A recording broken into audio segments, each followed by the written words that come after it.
Hello, all of you wonderful beings out there, and welcome to the stream. I am Razim, and this is DevTales, where we're going to be working on our SCAR system, or Stories and Creatures in Alternate Realities. This system is available for open playtest on our Discord, as well as over on itch.io. Go take a look at it, let us know what you think. For now, we're going to be jumping into this with some suggestions.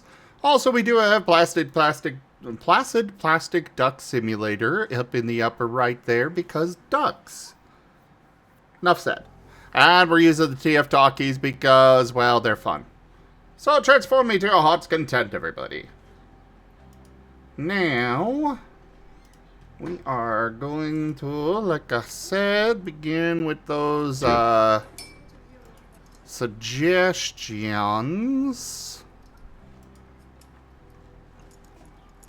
Though we're running out of them. Well, yeah, we were almost caught up last time. Uh-oh. It's a good and bad thing. Don't worry, we'll have more. Indeed.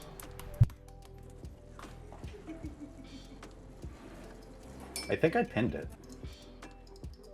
I did. I don't see the next one pinned.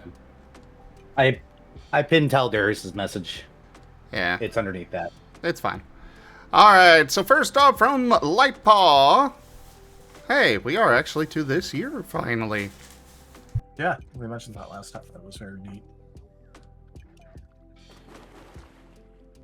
From Lightpaw, we've got a feat suggestion for Vexing. Once per scene, when a move or spell you use applies a new intensity of any negative condition, gain the inspired condition. This means the first time you get a condition to first intensity, second intensity, or third intensity. Alright. I mean, it's once per scene. Intensity. And it wouldn't be per condition. It would be basically getting a first intensity condition, then a second, then a third. Yeah, we'd have to make sure to word that very precisely. Well, the once per scene thing. Oh, I guess. Okay, so.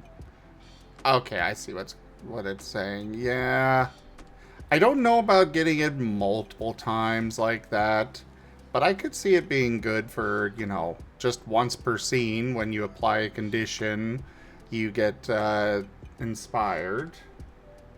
Let me refresh my memory on which one's inspired is. That's the one where you get to ignore the negative, or that's where you get to ignore the positive defensive bonuses on an enemy.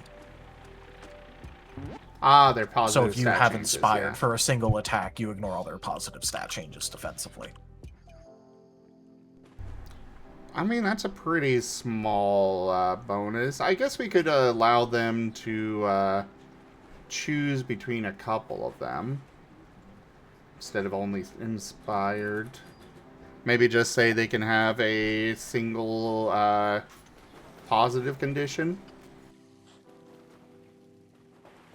Yeah, so long as we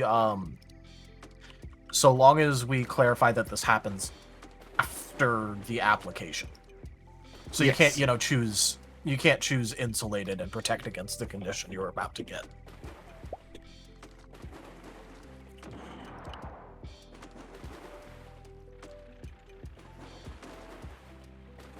I guess maybe instead of saying protected, considering that's an actual thing, we should probably blanket the term nullify or something. You can't nullify the next thing. Well, no, this is when you are applying a condition to an enemy. No. I'm just saying, like, as a general terminology thing. Because we say you can't protect against the next thing a lot, but protect is its own thing, technically. So if we say nullify in the future. Like for protected, guarded, and insulated, saying that it nullifies the next thing. That's probably better verbal terminology to go by. Well, we've been using block. Yeah, I guess. Yeah, on all... I was just saying verbally, but yeah. Well, on all of these, it's, you block the next. On insulated, protected, Okay, I guess guarded does say protect yourself, but I can just quickly update that. Yeah.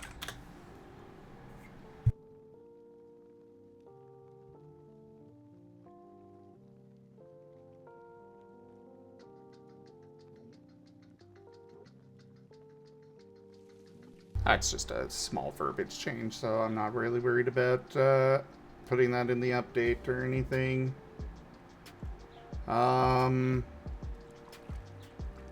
Where are the other positive ones?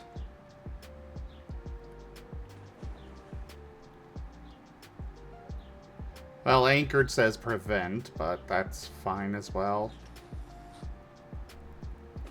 Well, anchor just, yeah, prevents forced movement, so it's not really a damage blocking thing. Yeah.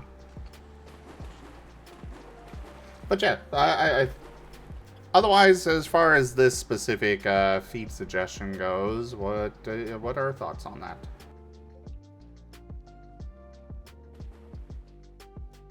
So long as it's not on like the first of and second or third of like every condition, and instead it's just the first time that you get a negative condition that reaches X stage, you get this bonus. Then yeah, That's what I'm planning, is just drop the whole intensity thing, and it's just you apply it once per scene, you get a free positive buff. I will also just outright drink a lot of pickle juices. Not dill. Don't care for that one as much, but, you know, other ones. Dill is the weakest of the pickle family. It is.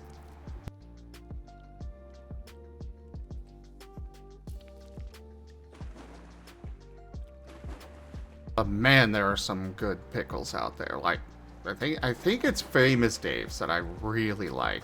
Their sweet and spicy pickle. Anyways, go ahead and add that to the notes there, Raharu. I'm doing it. What is the feat called? Vexing. Apex. And from what you guys were discussing, the first time you get a negative condition, once per scene, you get a free positive buff. That's what we're No. going with? The first time Okay. per scene that you apply a negative condition to an apply. enemy. And we are specifying to an enemy. No self-negatives for this. Yeah.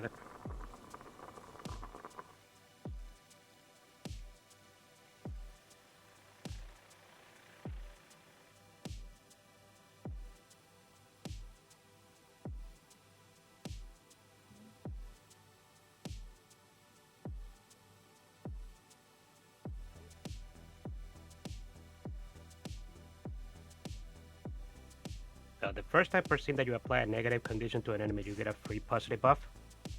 Yep.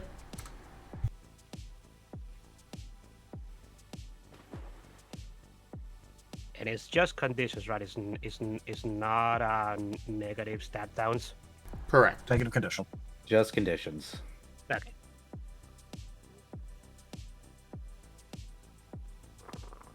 Good night, Merle. Night, Merle. Good night, Meryl. Alright, from Geemond, a primeval shapeshifting feature. Sustained change. Allows the users changes to stay through the night unless they are unstable if they wish. I think we talked about this a while ago, and that's how we ended up with some of the stuff for forms. No, forms is a different thing.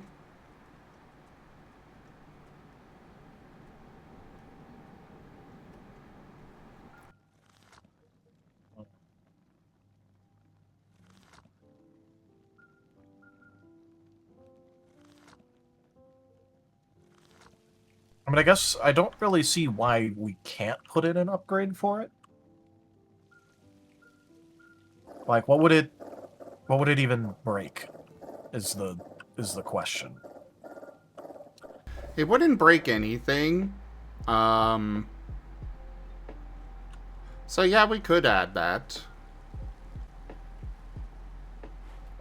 How much cost are we thinking for it, though? I kind of feel it should be moderate to high. I was thinking 12 to 15. I was thinking 15 zone as well, so... I was thinking 15 to 18, so 15 Okay, yeah, seems so a common denominator. We all agree on it being around 15, so 15. Sometimes it's just easy, folks. Sometimes it's just that easy. Immediately adds that to Jace.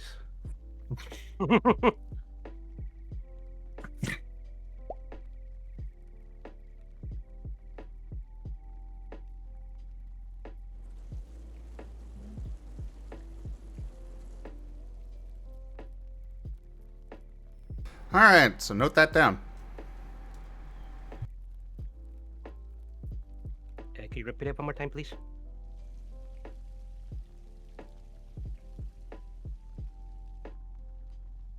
Sustain change 12 XP allows people with shapeshift to have their changes remain through long rest.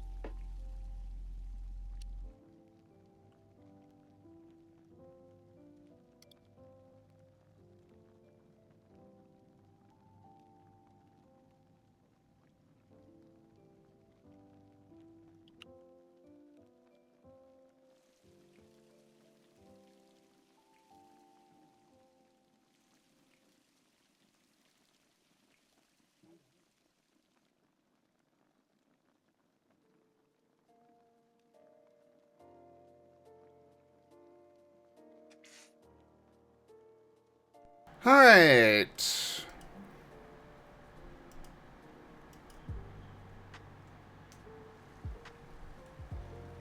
Magic word ideas.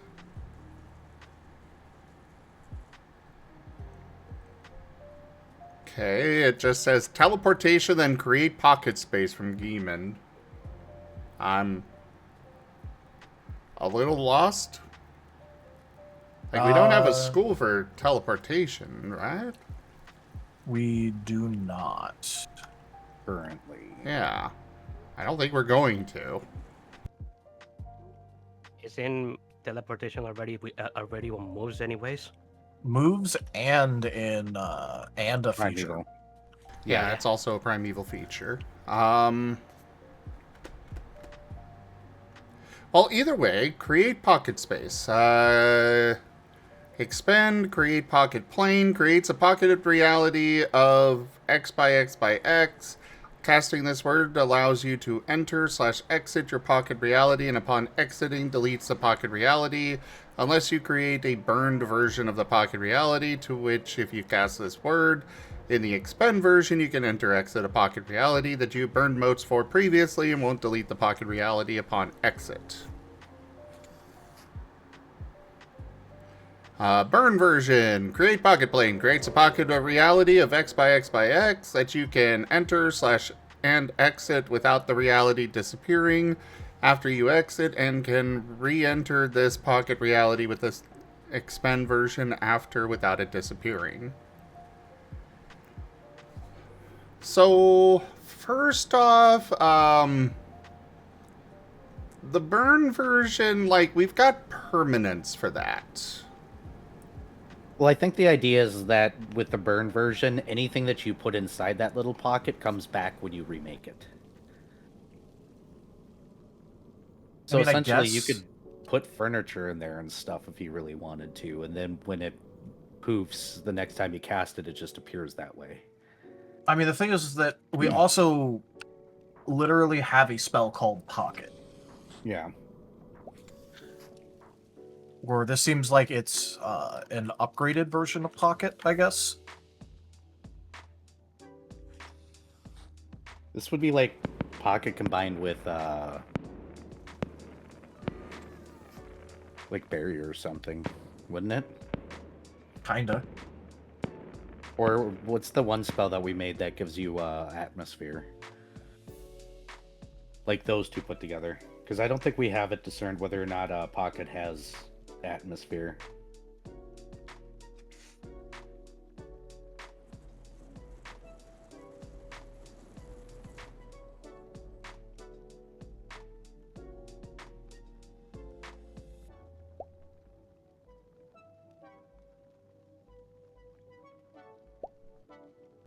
So, yeah, the regular pocket is where you can put items in there. This one allows you to enter it.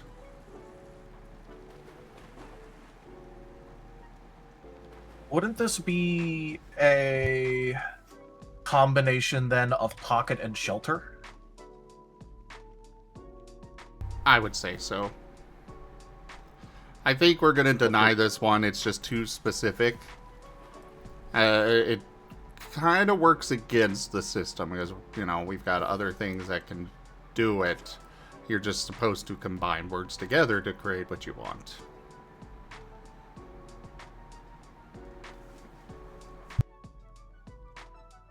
Good suggestion, just a little too specific, I think.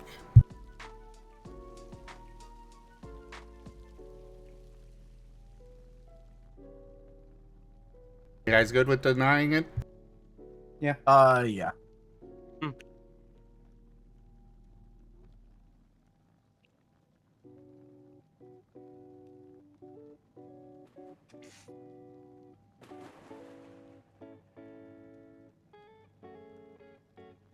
Also, for people that are making the actual things for spells, please make sure to use the format that I posted for that. It helps us out greatly.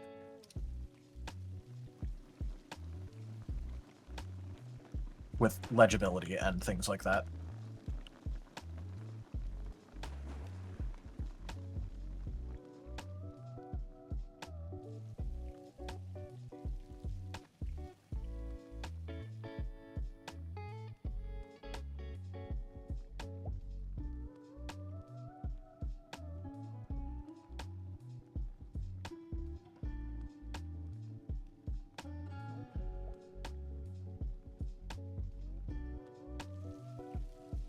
I think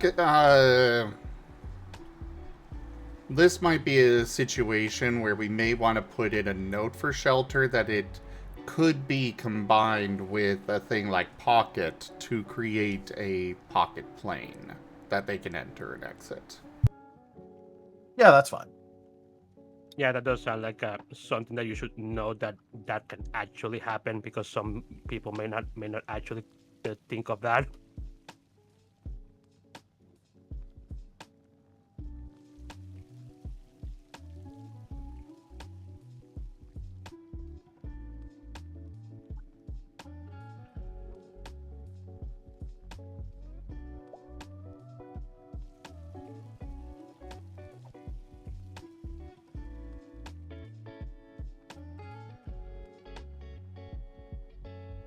I see Bluebat has started to put his manifesto of magic in here. I mean, alright. Alright, so next up we've got Bluebat with equipment trait Bardic. Requires performed skill to use proficiently. You know, I'm not against that. Yeah, the only thing is that there were talks, and we kind of like put it off for a little bit for now, at least, for when we originally did it. But there were talks about moving away from specific skill name requirement things like technological, and instead just putting in something called skill requirement, where it requires X in Y skill in order to use effectively as a requirement thing. So that way we don't have 15 different names for different skill requirements. Yeah, we could go ahead and go with that. So we'll go ahead and make that. Note that down, Raharu. I think we'll go with a trait that is just generalized, where it requires specific skills to use the item or the weapon. Yeah, that way we don't have trait bloat for just requiring XYZ skill. A name for every skill in the book. Yeah.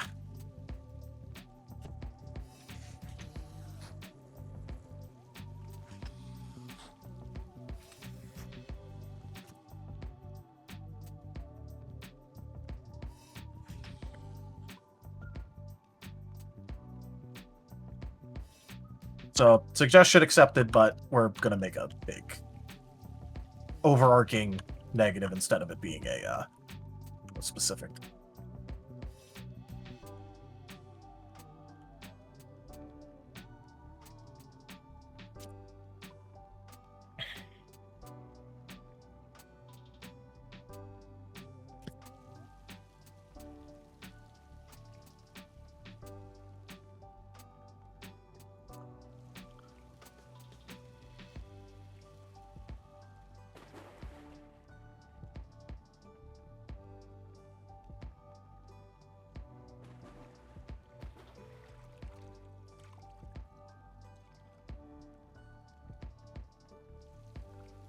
Got it.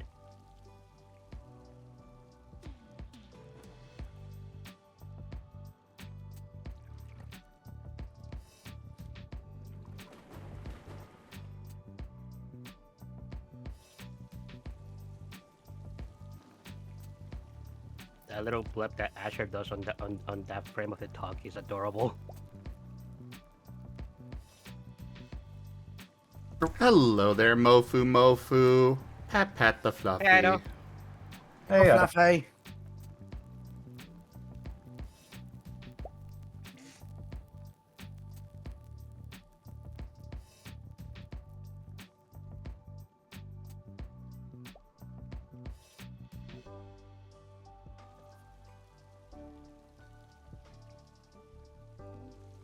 Alright, so suggestions for our codifying training from Key.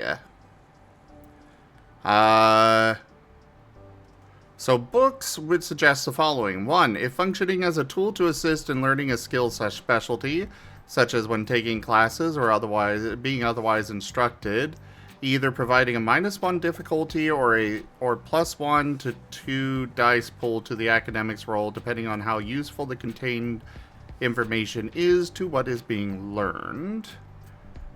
2. If being used solely to obtain a discount / being ready to study alone, or being read to study alone, I would suggest in this method capping the discount provided to about 5 XP, but with the academics role involved determining how quickly a character gets through the book and receives said discount. And then there's a second part of this here. Actually, there's quite a bit to this. Practice would suggest the following. For practice or training, I would suggest setting caps determined by either circumstance, character tier, or potentially both. Would probably vary a bit depending on what you're training. Solo, you are practicing on an ability / magic / skill, etc.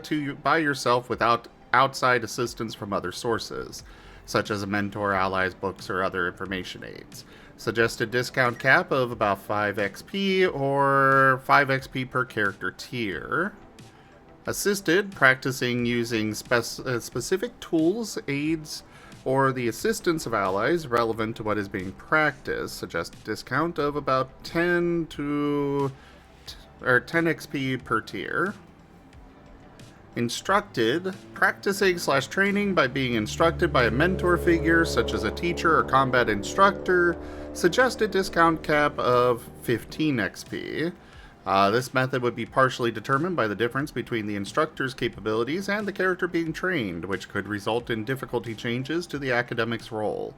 Eventually, an instructor may no longer be able to train a character with this method, the situation of a student being taught all the master can teach them, but may still be a viable candidate for the assisted method.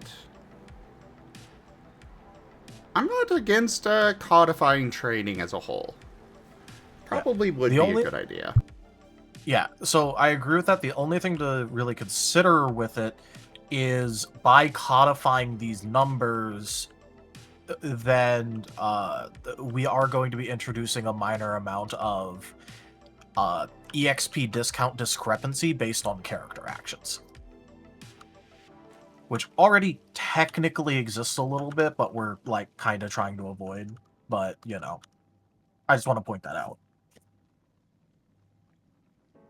We could always toss this in the GM section and just be like, here are some suggested things. That way it's not necessarily codified and players can't point in and be like, but the rules say. Yeah. So like I definitely agree with this. I'm just more like how to avoid people going, but my numbers in Book Munchkin.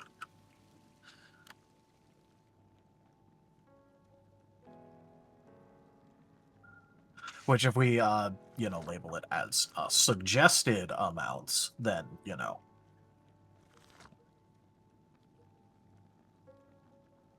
Otherwise, I'm fine with it. I think the caveat that he brought up where a trainer may no longer be able to is if they ever reach the same amount of dots in said skill or ability. Yep. Same experience mount. And then, yeah, so if they're the same dots, then maybe they could only train in, like, a specialty, but,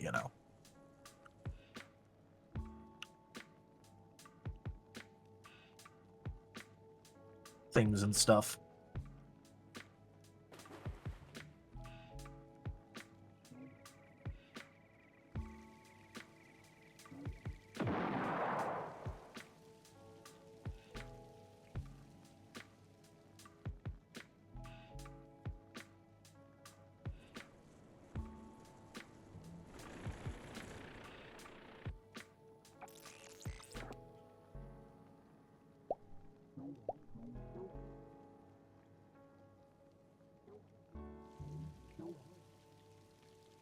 Sorry, I had a little bit of thing that I needed to deal with here. Yep, you're good. It looks like he actually continued it afterward, or underneath it. Oh, There's jeez. more. Oh, yeah, he did. Oh, wait, there's more! These suggestions are made under the assumption that a character is training something specific, such as a skill or specific ability. For generalized training XP discounts that could be used for multiple things, I would suggest not capping it, or if we did go with the training XP discounts, to allow generalized training discounts to be double the specific cap under the caveat it can't be used all for one thing. That aside, it may be easier to codify training modifiers and keep the obtained discount as simple as the academic role successes. Doing it solo might impose increased difficulty. Books or other training tools could decrease difficulty, add to dice pools, or even give flat success bonuses. And mentors or teachers would probably have to vary a bit based on their own dots and or tier. A powerful sparring partner or instructor might apply a multiplier to acquired training XP discounts, whereas a learned lecturer with degrees in their field might apply a hefty addition to the dice pool. So, I definitely like the idea of the academics role being retained, and I like the suggestion where if you're doing solo training, it increases difficulty.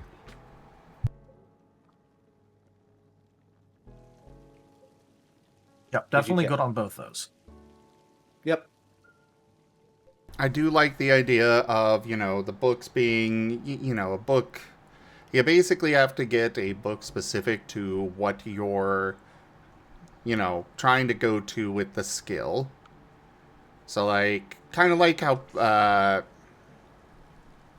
Project Zomboid does it, where you've got those books for, every 2 levels. And, you're not going to learn anything from something lower than what you are. And likewise, it's going to be too complicated for anything above where you're at. So then we could do something like item-wise name them like, let's say level 1 athletics training guide. Or tier 1 athletics training guide. And it would only work from going from 0 to 1. Exactly. Otherwise, you already know what's going on, or, so it's not very useful to you. I would say the max cap on those, and for trainers, is half of the XP needed. But then your academics role is what determines how quickly you get through it. So, once per day you can work on this, you make the academics roll, and once you're fully done with your training with whoever it is, once you get enough successes to actually reach the however much you want, That makes sense? So you want them to get a total of 39 XP from this by the end of getting their 5th dot? If they've got somebody with 5 dots that are training them, yeah, I think that would work. All right. Might be a bit much. Yeah, because just but... the reason that I asked is because that would come out to exactly 39 XP. If it's half every time, because we round away from 0, so. Yeah. Which I'm fine with. I'm just making sure. I think having those caps are definitely a good idea.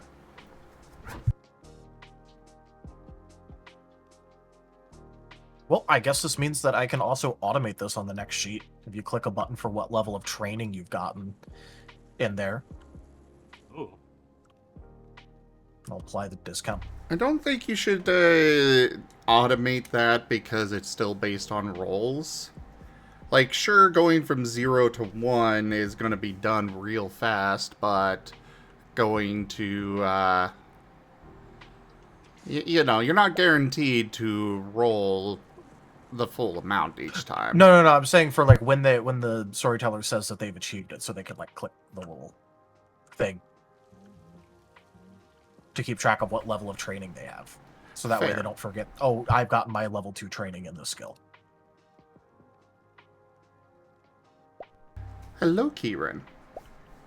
Maybe what I am currently thinking is, without assistance, it's a +2 difficulty on the academics roll. If you have assistance from a book or a fellow player, the other player, or, random NPC that's not necessarily, better at it,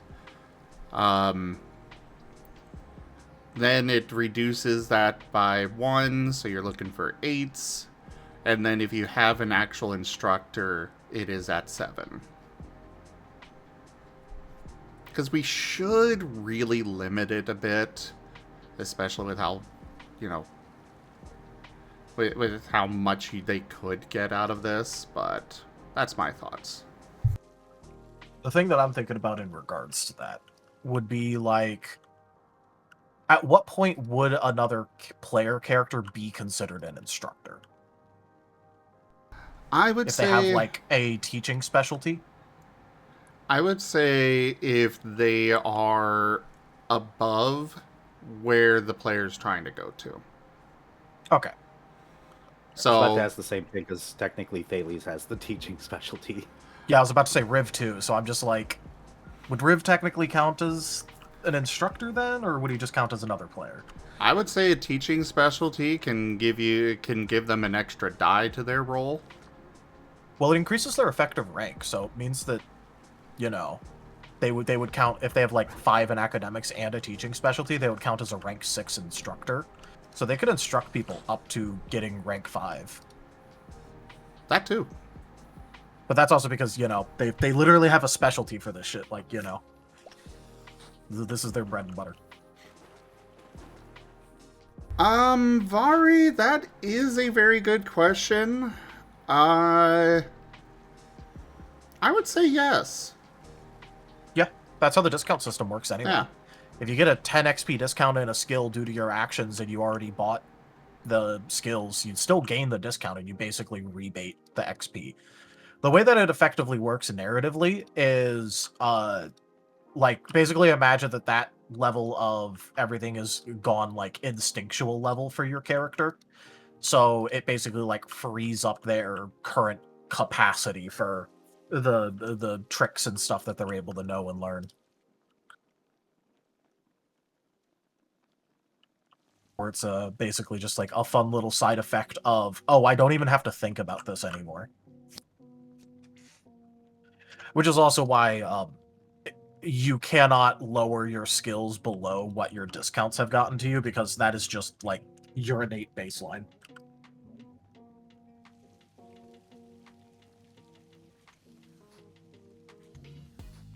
See ya, Epic.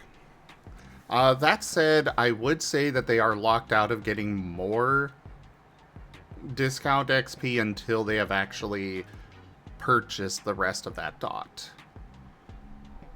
So, they're trying to go from 0 dots to 1 dot, they can get discount XP of 3. But until they spend the other 2 to actually get that first dot, they cannot start working towards 2 dots with that discount XP. But That's- because that's fair.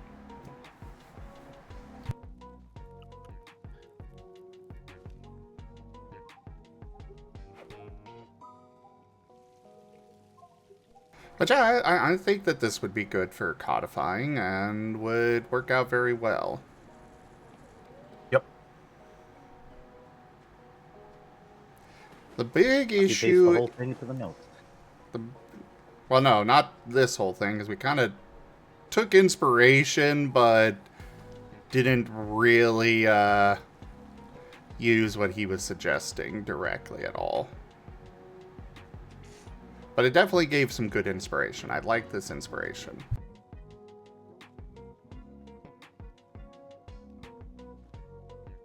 But especially with recent changes to how much XP they get, we kind of took away a lot of the outright need for discount XP anyways.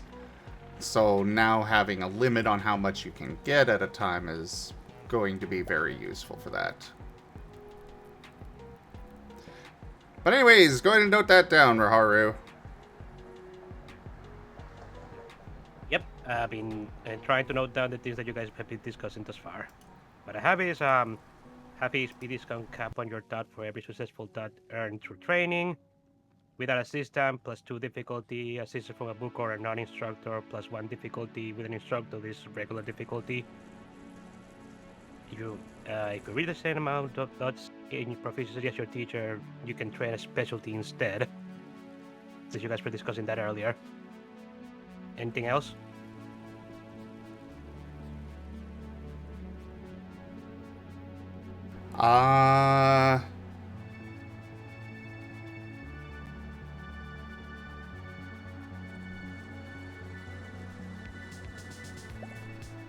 No. I think that's about it. I'll put the the definitions of solo, instructed, and assisted that he gave there in the notes, if that's fine. I think Yeah, that's go useful. for that. I suppose we should come up with how we want to handle things like moves and primeval features and whatnot.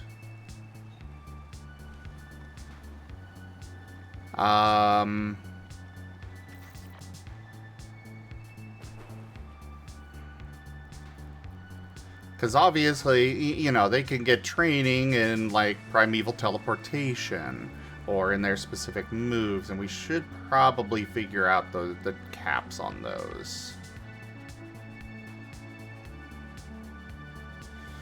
Question is what we're going to do for that. Any ideas?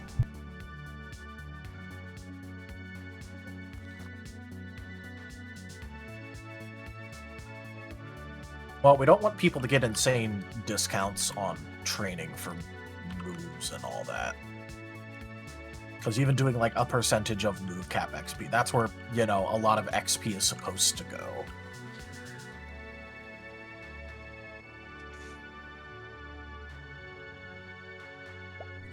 It depends. Did we want to go with keep it simple and cap it at half like we do the other stuff, or did we want to do even less than that? I'm feeling Well, because less... the problem is if we cap it at half, then, you know, when people make a dynamic full action move, they can get a normal, the standard action version completely discounted, effectively. Yeah, I'm thinking discount of 25%, which will mean that the quick action version would be free, essentially. But, If you have a dynamic. yeah, if you have a dynamic. But even then, like, I think that's a good baseline. And we can say just 25% across the board. So if you're, you know, you're getting training in a feat, you're getting training in a primeval feature, etc., etc., it's, the cap is 25% of what you're trying to go to.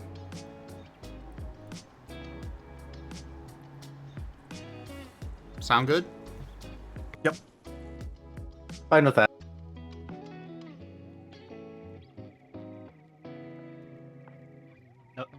Noted.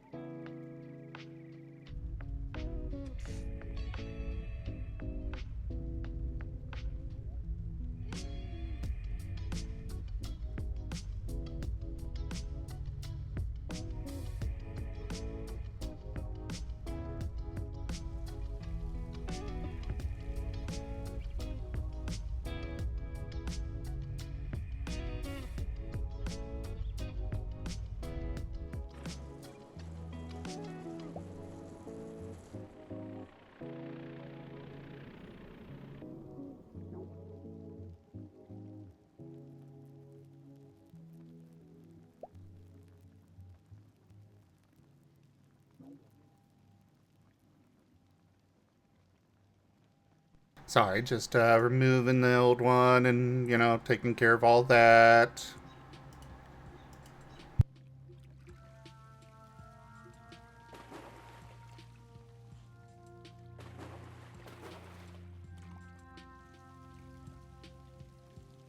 Okay.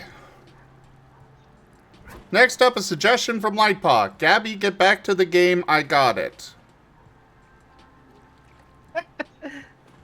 Very interesting suggestion, Lightpaw. I know, right? Not sure what we're going to do with it, but very good suggestion. Very bold. Yeah, very bold indeed.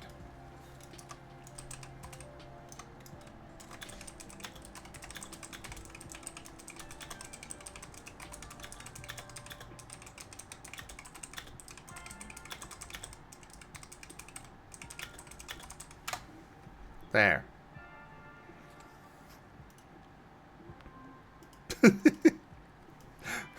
Gabby, you okay? You okay? You okay, Gabby?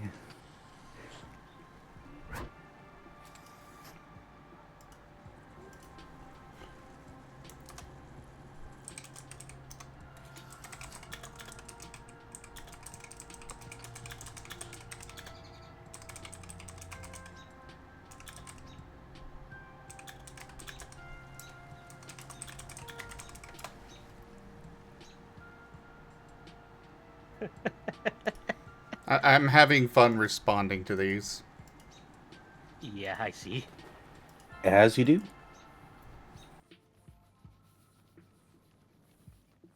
As one does.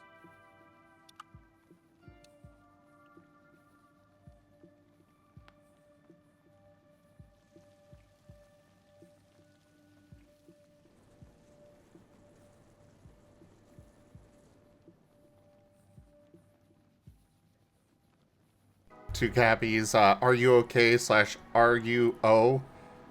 I have gone with also a very interesting bold suggestion, but no, we're not okay. And to his Sure Lamau, yes, definitely, we're making a TTRPG. We're definitely not okay.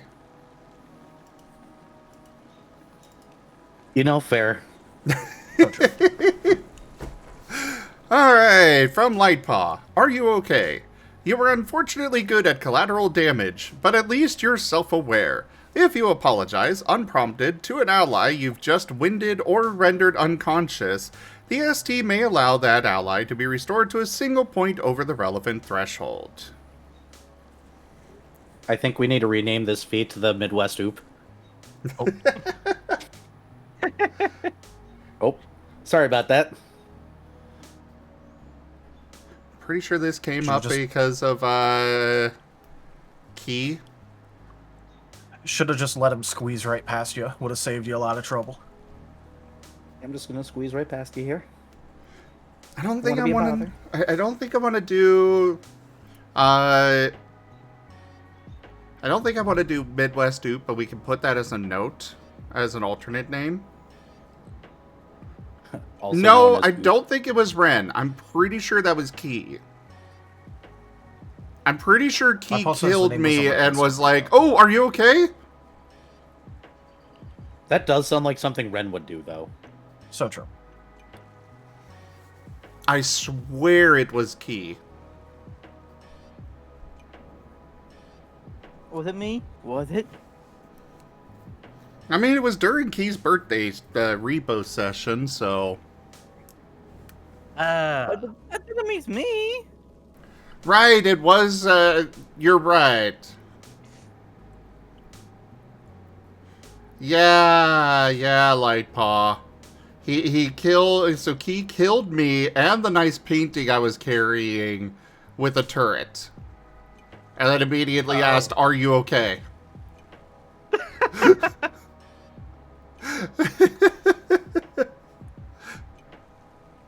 Yeah, Ren was not involved in that. That was Key. He's still cute. Key cute. I know Key watches these, so Key, you are adorable and a lovely being and an amazing person. So true. Super Hashtag friend never shake. change.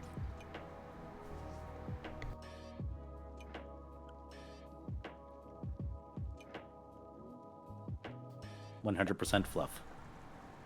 But yeah, I'm good with this feat. it would definitely encourage people to use the indiscriminate move trait.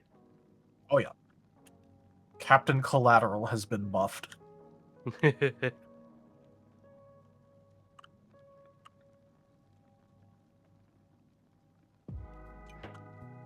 This is for superhero campaigns. So that way when you annihilate an entire city block, you just ask, "Are you okay?" and they're okay. Oh, is that how Superman does it? You annihilate a city block. Shout, "Are you okay?" Some random dude buried in rubble just sticks his thumb out. Sorry about that, everybody good? By the way, what was the alternate name that you said? The Midwest Oop? Midwest Oop. OOPE. Oh. Oop. Oh. Depending on which part of the Midwest you're in, it can be pronounced anywhere from ope to up to oop. Yep. The normal spelling is OPE, but you know, depending on how long you draw it out, it turns into oop.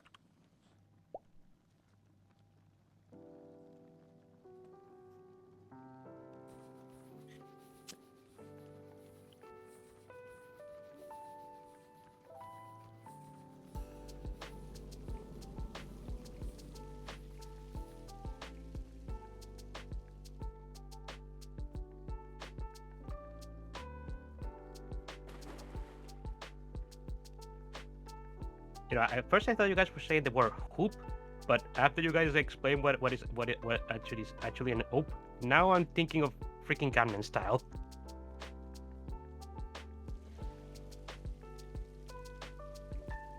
We used it first. Yeah, that's silly oopers. Bringing in strange words into the lexicon of the Midwest.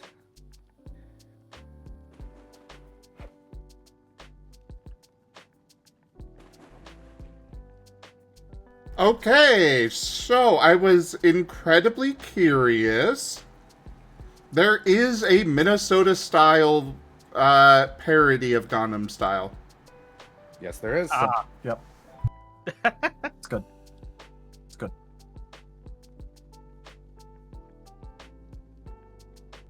I am tempted to just pause the recording and watch that real quick. I'm just imagining for the superhero thing with like the thumbs up. The guy from all the below all the rubble is just like, "Don't worry, all the bleeding's internal. That's where the blood's supposed to be." I think it would be so funny if you said you were going to pause the recording for that, but then you played Eat Randy again.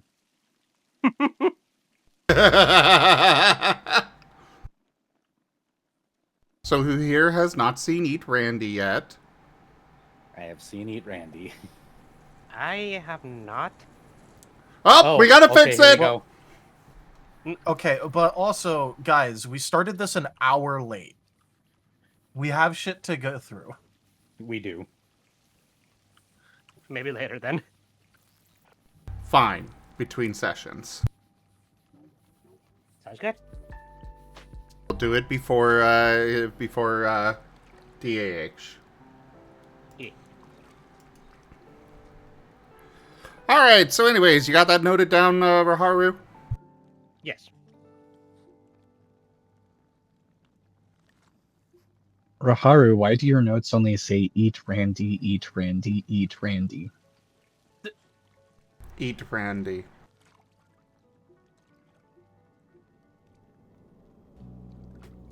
Nom.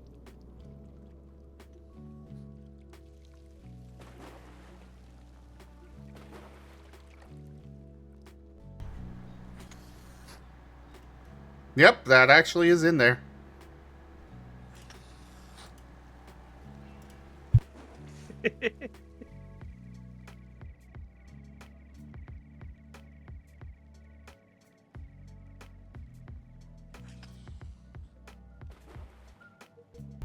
I'm just replying to this one with a thumbs up.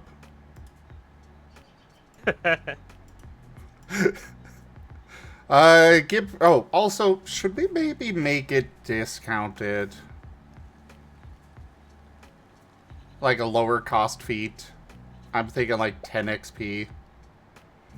Considering the collateral thing is only a 5 XP discount, in order to actually get any real good, like,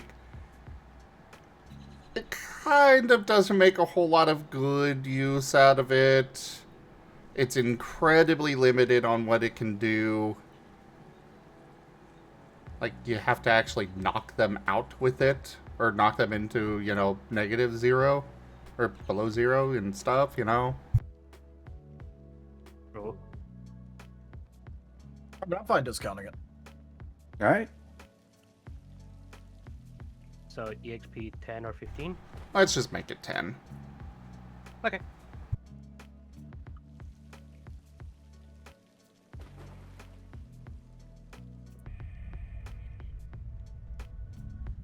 Anyways, so GibGab says need an upgrade called Last Time Promise.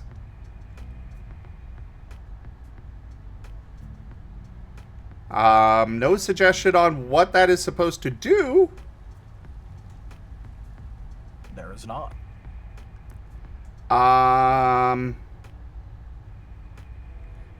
mean, we could have an upgrade for it. Last Time Promise, if you do this, instead you may potentially negate the damage, 50% chance.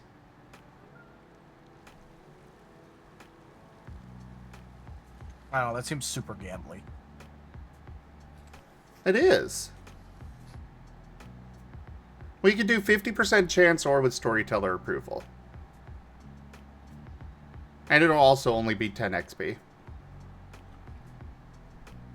But of course, you know, you gotta start with the "Are you okay?" followed by "Last Time Promise." I mean, we could just make it attached to, like, feet limit or something. You can do it feet limit number times per day. That's how many times you can lie to someone's face. Yeah, I was about to say that feels a lot better.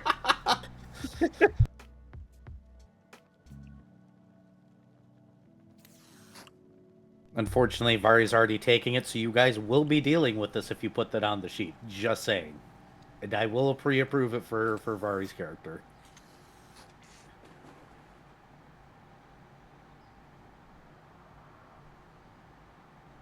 I have no complaints. Yep, I'm good with it. Could All right.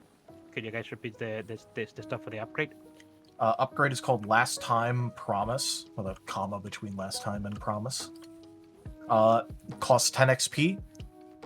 Feet limit number of times per day. You may negate the damage caused by an attack to an ally. Just some wording like that. It has a Lipa is suggesting it has a 1 out of X chance to work, where X is the number of times you've used it. Yeah, but then that's gonna get really annoying to track. Yeah. I'd say per scene. Unfortunately. Eliminate.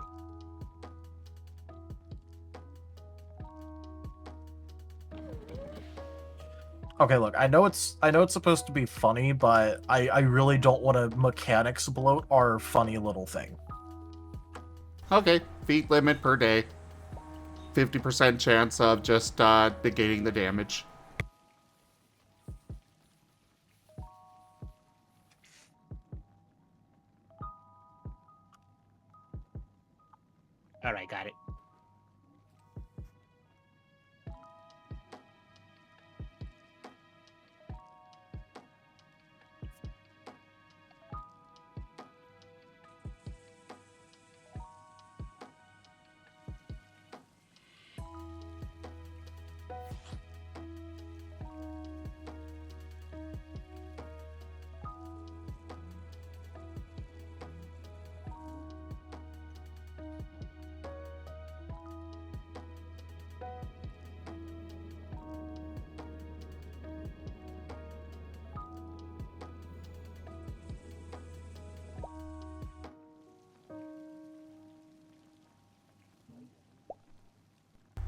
Alrighty.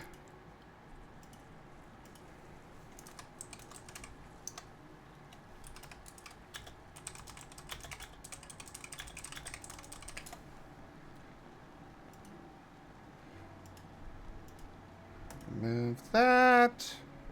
And we're at the hour mark, so let's go and move over to other stuff. Especially because we've got limited time. So, Yeah. I've been to the next thing. alright, so... Discussion, might, static, or dynamic features? Yeah, so... Tel's probably going to have to save me with English here. More or Very less, likely. when I was trying to design out might, I know that we wanted some of the effects from moves to bleed over into might, and I was struggling in how to do it with a tiered system. So a question that we need to answer for might is, did we want to make it so that way those particular features like confusion, stun, and stuff like that that are going to be in might are just a static Vim cost, or did we want to make it dynamic like it is in Magic, where instead we flip it to it lasting X amount of turns, or some other limiter?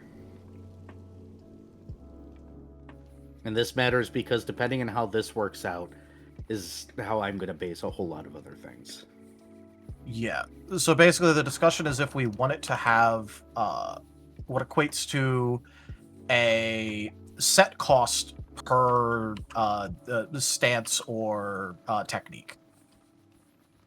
Where the reason that this is being brought up is because we're sort of designing might originally around having the same bones as Magic, but basically going the other direction with it.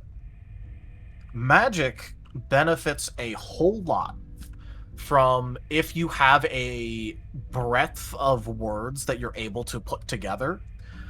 And having high-level words is nice, but that's sort of like what comes later in it, and is not the focus of Magic. Instead, it's more about having all the little bits of, various magic that you have available. Instead, what was being considered when Era asked me about this, and I thought would be an interesting choice, what if instead of rising the Vim cost with the tier of the technique you're using, what if instead it just has a flat cost, but the effects get stronger the more tiers you basically have in the technique, which would lead might being focused a lot more on having not as many techniques, but far more trained.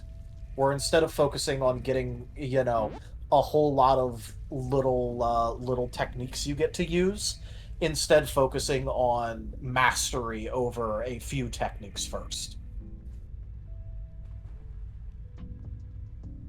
I like the Where, idea of it being focused on, mastering the techniques. Yeah. So the way that it would work is instead of it being like X times 2 Vim per tier as the cost, it'll just have 5 Vim as the cost. No matter if you're using it tier 1 or if you're using it at tier 5. The actual effects inside of it will matter from tier, but basically you're having to put the same amount of effort in, and instead having it at a higher tier represents you having a higher mastery over the technique. Yep, which means things like confusion and stuff would get bonus dice instead of timetables and other things. Where it uses the same sort of bones, but it's going in the other direction. Yeah. Because, with Magic, you want a whole lot. You want to, skittle your magical skills. You want a lot of words to do a bunch of little things versus you want a couple of things to do everything. Yeah, I like the idea of might being about training a particular skill to its mastery more than having a whole bunch of things you can do. I like that a lot. Yeah. Which is sort of where I figured we would go with this, but we were like, yeah, we need to talk with Zim about this, obviously. Yeah, because I got tired of trying to wedge it into a similar system as Magic. It just was not fitting. But this changes how I'm going to do it, and so this means that one suggestion I had made to you, Tal, we're going that direction then, correct? Yeah, you were going with alt instead of the original.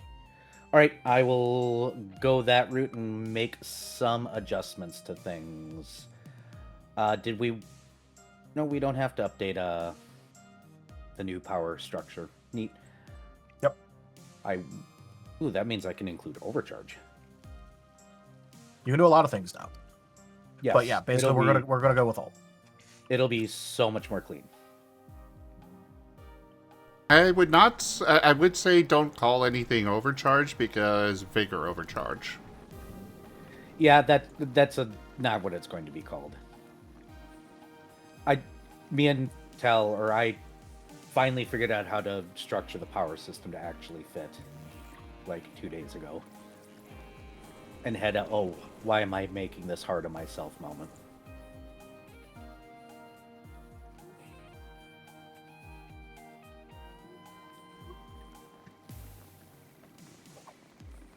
Yep. I kind of figured that you would like this this direction with it, but you know, cross your I's and dot your T's, as I like to say, mangling the saying. I love mangling that saying. It's hilarious every time. Well, you don't cross your I's and dot your T's? All right. Well, I don't think that needs to go into the notes there, Raharu, because that's for Era to know. Something that I definitely think we should come up with, which I will say, like, okay, first off, we'll start with, we probably should come up with a different name for primeval features. I don't think we're going to rename feats. I put in the discussion thing, maybe primeval capability. Yeah. So far, I haven't come across anybody that's actually confused about the difference between a feat and a feature. What I have come across is, in particular, Hex just keeps, for some reason, insisting that the same mechanics that go into feats go into features. I don't really follow what he's on about, but I don't think it's that he is confused by the naming. I think he's just confused about the mechanic, like how it actually works, period. He seems to think that feats get upgraded into features or something. I don't know. But either way, I think it would be a good idea to come up with a different name to differentiate them more. I'm assuming we don't want to go... Go ahead. What? I was going to say, I'm assuming we don't want to go with anything like ability or trait or skill, since those words are in use, correct? Yeah, those are already in use. That's why I suggested capability. Incapability is a good one. Primeval powers is good, but that might get confused with, you know, power that's added to a move Vari. And this is open to, you know, all of you out there in chat. We welcome your suggestions as well. Yes.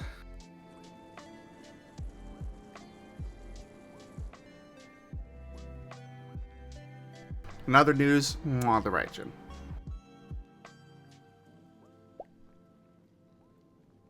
Yay, I'm news. Mwah. You're also cute. I'm just imagining the Robert Downey Jr. I'm stuff meme.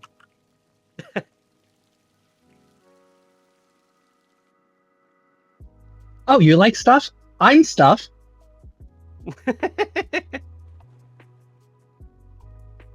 We can't call them modules because that's technically what we call something else. Yep, that is something else entirely. Did we want to repurpose the perks word since we never took perks? Potentially. Primeval perks? I didn't know if that actually got officially canned, But I just haven't heard anything about it. So is that like So- officially canned? Officially, we are going to put that off to like an expansion book.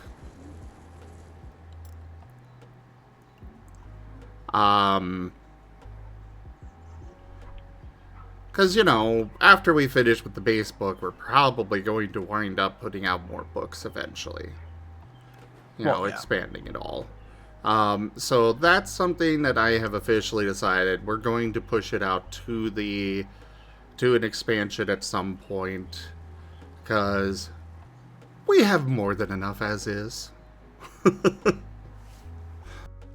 Yeah, fair. In that If you case, wanna- I'm still going to be voting for capability. Can I put Edge on the table? Primeval Edge? I mean, obviously I could put it on the table. I can do what I want, but... Well, no, you can't because you stole the tables, remember? That's why I can put it on the table. I own them all now. The ones that Ah. haven't been eaten yet. Ah, okay. When did you steal the table, Sarah? Basically every Over day. weeks now. Yeah. Every time I come in, I make sure to eat a table or steal it. Oh, I see. Fair enough.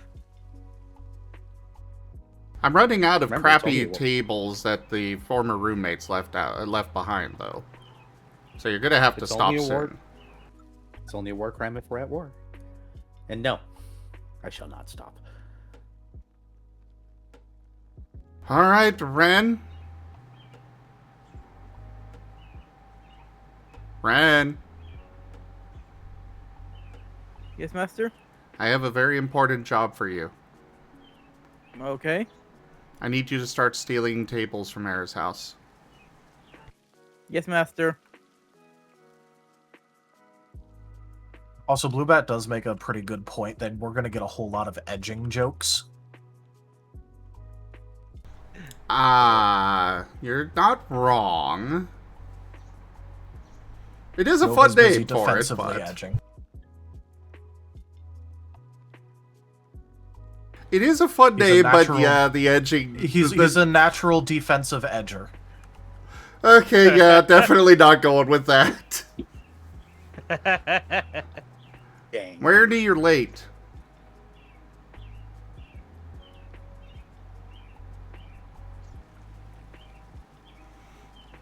Hey, Martin. Oh wow. You're late. We were talking about the explosives earlier. Oh man. How unfortunate.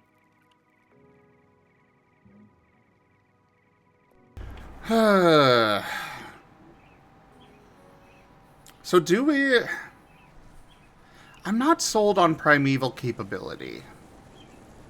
It feels It's like the most- clunky. But it's also like the most neutral and correct word that isn't already being used in a different system. I know. Yeah, that's what makes Like, it's not the best word, but it's the best word I could think of that isn't already in use. We're kind of running out of words.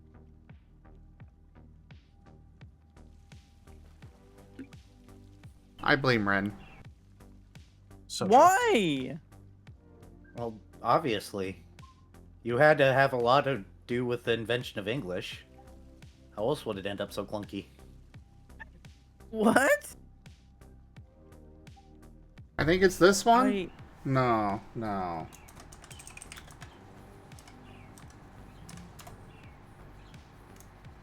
No, still further back. Ah, it's a quote, I see. Not that.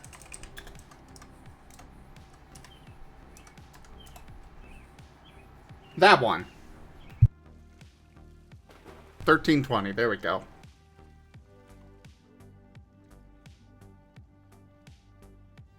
Domains.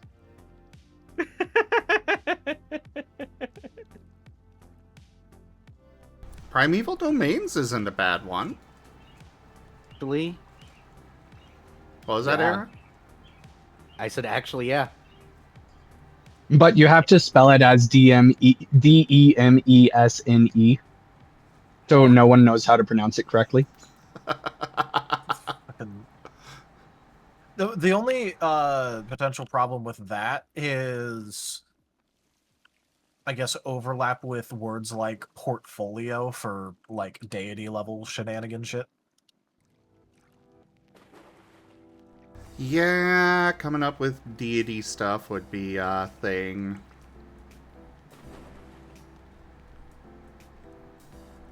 If we go with what you may call Raijin spelling, then it could be a different word. Well, yeah, but that's about, like, land ownership. Yeah, I know.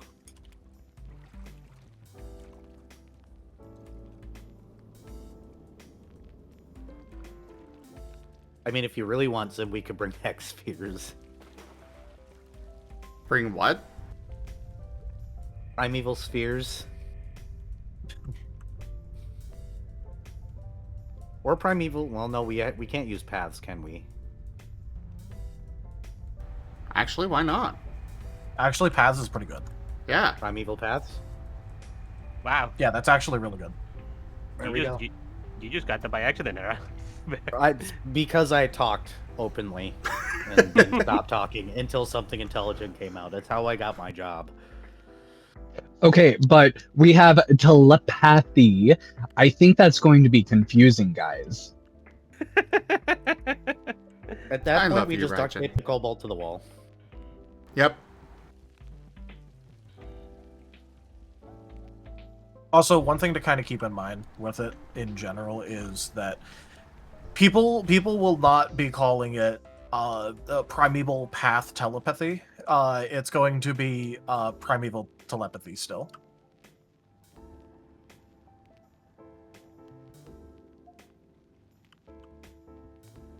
At worst, you're going to get a couple of people that make puns and then immediately die due to the punishment feat.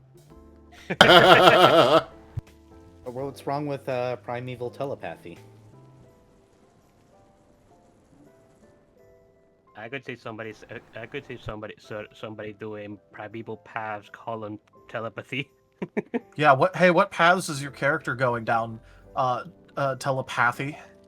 Get smote by punishment from 5 different players at the same time? How to kill Personally, 5 I at one prefer night. the path less traveled. But does it really make all the difference?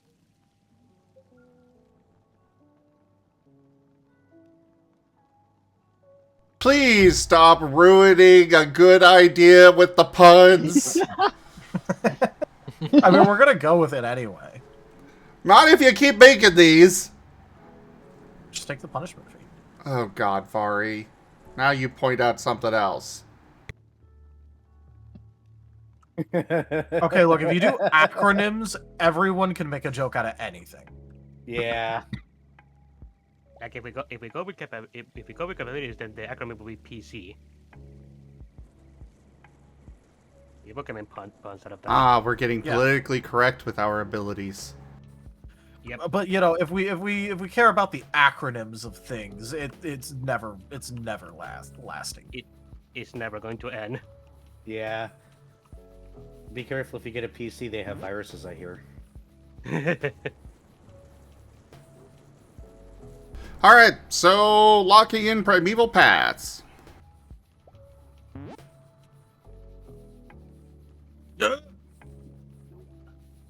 was a I- sound. You what okay, Vasya? I was cheering, yeah. Ah. Oh, it sounded like most somebody of it was grabbed cut you by your out. throat and jerked you away. Yeah. Yeah. It sounded like you got chilled. Yeah, we heard. Yeah. Yeah, that's crazy. It's fine. I'm just gonna duct tape him to the wall. But yeah, primeval paths. Yep. Then I have noted it down.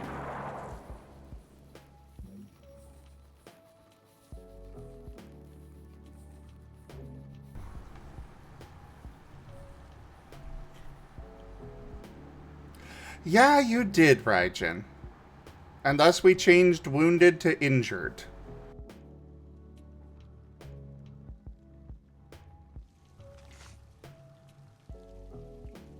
Alright, next up, change character creation starting general skill amounts to per module to +2, +4, +6 instead of +0, +2, +3. I approve.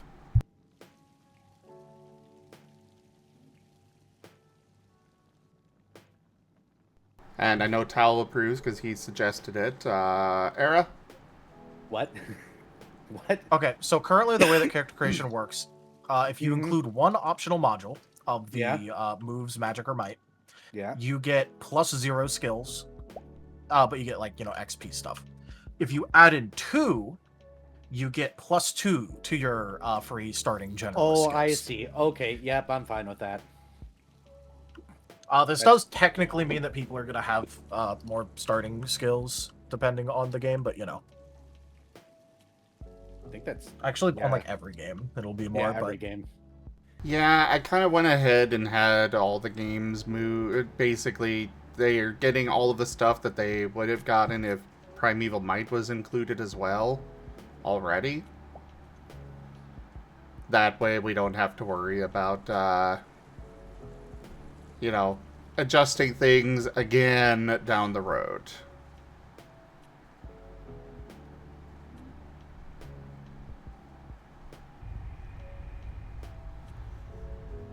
But yeah, that you could just copy over from the to-do list there, Raharu.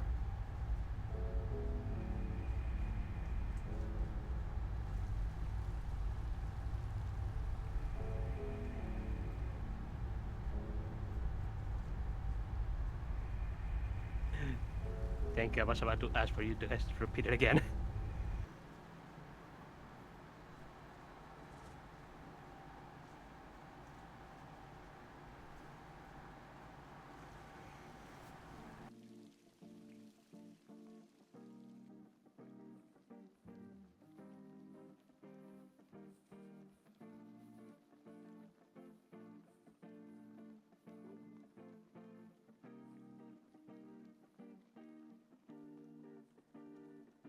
Alright, so next up, so last time I did give the proposal about ammo types being a separate thing where, you put half the XP in for the base weapon, the crossbow or whatever, and then the other half of the XP is dedicated to specific ammo types you might use.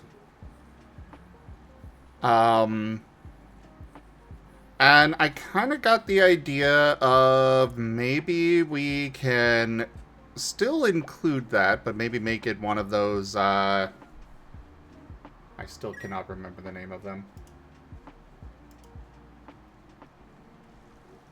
They're in here somewhere. Ability variation traits, where we could make it available to moves as well, where you spend a little bit of XP outside of it, but then half of your XP is dedicated to a base version of the ability, the weapon or move, and then the other half is dedicated to allowing you to make a bunch of different variations on it, which you could make multiple of these.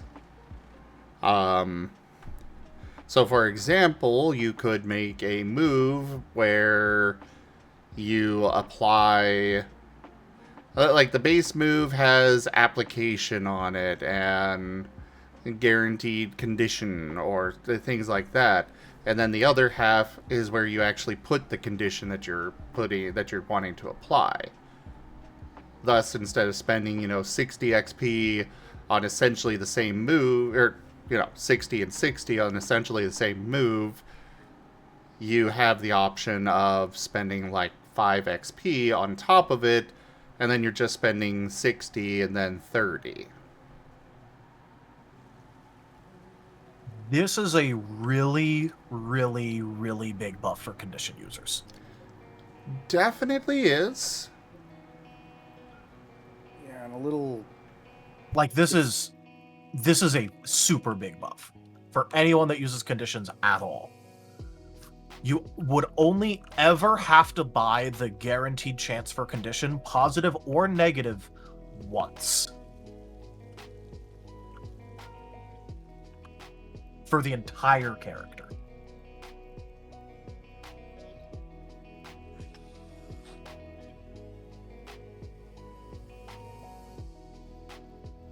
If we decide not to go with it, I won't be upset.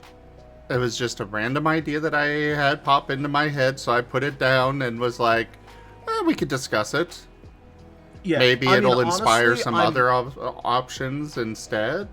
Like, I'm fine reworking how, like, ranged ammo using weapons work instead, but like this would be a super big buff for particular playstyles instead of it just introducing creativity. Yeah. Like, for instance, I'm fine just reworking how ranged weapons work instead of this for stuff like moves. Because ranged weapons having the option of available ammo types and being able to customize your ammo types is like that. I could see why that would be fun, and that could honestly be interesting to design out. But with moves, it's gonna turn messy real quick. Okay, so it's something that we don't make available for moves, but possibly something like this for weapons. Yeah, I'm like, this would make a lot of sense for like a weapon specific thing if it is a ranged weapon that has the ammo trait. Just make a ranged weapon classification at that point and put... It'd be a subclass, wouldn't it, then? Yeah. Yeah.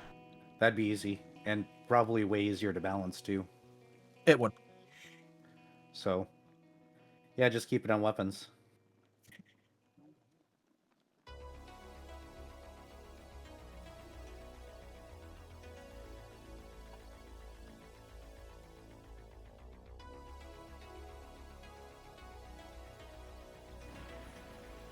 Rip the King's Rock Dream? What is that, Vari? Oh, King's Rock in Pokemon is a thing where every hit that you do against an opponent has a chance to flinch them. So if you use a Fury move on them, each hit has a % chance to flinch their entire turn. Oh, fun. Yeah, so if you hit them 5 times, it'll proc 5 separate times. And if you have a Pokemon that has an ability that gives it an increased chance of secondary effects applying, you'll generally get that on that as well. So you'll just hit them like 5 times with each having like a 30% chance to flinch the enemy. It's what Technically- Vari wanted to do right away with Osmond. Technically, you can already do that, just, with your Fury move. Well, yeah, but this would make it so much easier to do that, is the thing. Yep. Fair. Which is partially why I was like, hey, wait, we can't put that in.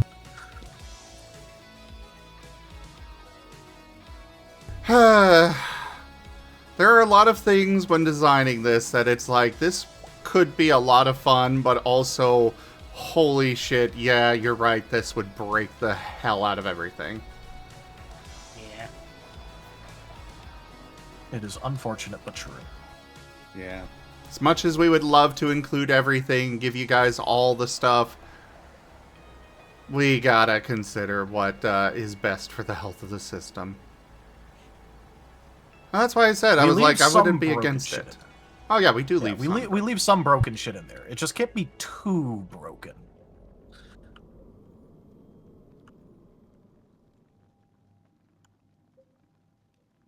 Like, we're fine with meta picks existing so long as it's not too meta.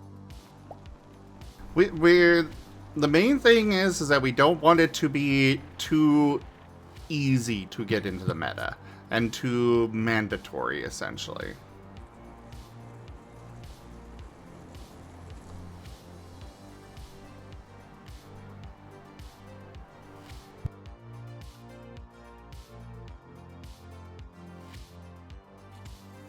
And I mean, as far as that goes, Vari, I will say, we do have accessories. And I do know that some of these do allow you to put various conditions on. I think they are all positive ones.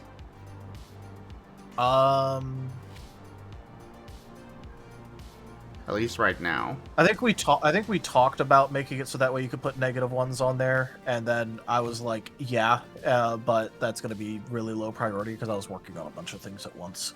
So I can make all that. Yeah, let's Wouldn't go even ahead be that and hard. let's go ahead and make it where you can apply a chance for negative conditions on a accessory. Like we already have it where they can do add application power. Yeah, it's because we were supposed to put that in, so I was like, oh, hey, what's the cost of that? That one's easy to make. Do-do-do-do. So literally that is a possible thing that you could acquire, Vari. Just not through the way that I was just suggesting. Yeah, the application power is, technically speaking, something that is on the accessory, and then you can use it with like any valid application roll thing that you're trying to do. So, like, let's say you're trying to apply a stack of stun to someone, and you have an application power accessory on, and it's like tier 3. You can just go ahead and use that, use up one of its charges for the day, and gain 3 dice on your application roll. Because that's how it works. Yeah. But yeah, Vari, if you want to acquire a King's Rock, we could definitely talk about that. It'll be expensive, but we can talk about it. I kind of want to get even just like low-level basic bitch accessories in Wild Traditions anyway, because, you know, would be useful. You guys are in a mall where you could go get those. Well, yeah, but like half the party has money and doesn't like spending it, and the other half is broke. No joke. Oh, No, I don't know. I don't know the what you party has expect. money and doesn't like to spend it. 1/3 of the party is broke. 1/3 of the party is stupid. Sometimes these categories overlap. True. But yeah, no, so it's like, One party I member would that does love not to get it. However, my character has like $400, I think. What happened to your Well, gold? Greaves took it. Remember, he took all of the contents of right. Nova's bag except for one thing, and the one thing he chose was his the first adventure rock that he ever found. E. So Greaves took all of his money along with it. Dang. You know, I did not think about that at the time. Yeah, that's where all my gold went. Nova went from having all of the gold to being instantly broke. Okay,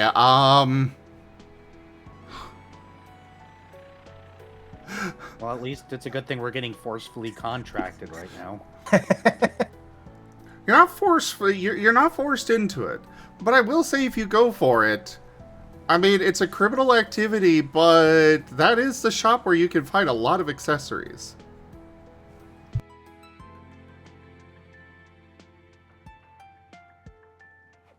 As Zim realizes, hey, wait, yeah, people keep money in their bags. Oh. It was more like, when I was saying that, I was thinking, yes, all of the random rocks and feathers and branches and everything else he's picked up. I completely spaced the fact that Nova even had money. But yeah, that's Sure, where I'll all be his able to money figure out went. how to spend it anyways. Hey, at least Nova's one of the few people in this party that knows how to use his debit card, technically. I know, right? Through a Amazing. lot of help. But yeah, I'll work on making that a ranged weapon with ammo. You know what? Actually, I'm just gonna make the ammo trait not be even linked specifically to ranged weapons. If people want to load up a canister into their melee weapon and hit someone with it to get an extra oomph, then you know, fuck it, that's on them. Absolutely. On that front, Are we baffling them? let's see, ammo. Currently, it's just neither way. I guess we should probably also figure out the whole amount of attacks that may be made until the weapon must be reloaded thing. Because that is another thing. That and the reload trait. I think right now it is that Like, I know in Piercing the Veil, it's if they roll a botch, they have to reload, right? Yeah. Okay. For the energy weapons. For the physical weapons, the kinetic ones, you might have a different problem. Oh, if you botch? Yeah, because basically everyone's using energy weapons currently, because they are notoriously more reliable. But some people do have slug throwers, and if you botch on a slug thrower, it does not have the will safely discharge, and basically just jam, and you need to reload it.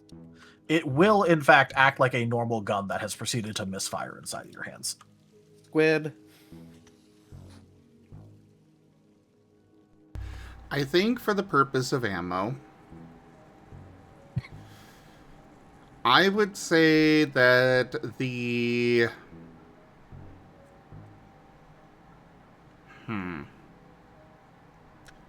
Originally, we just kind of had it be like this is a trait that gets worked out between you and your storyteller for how much ammo a weapon has.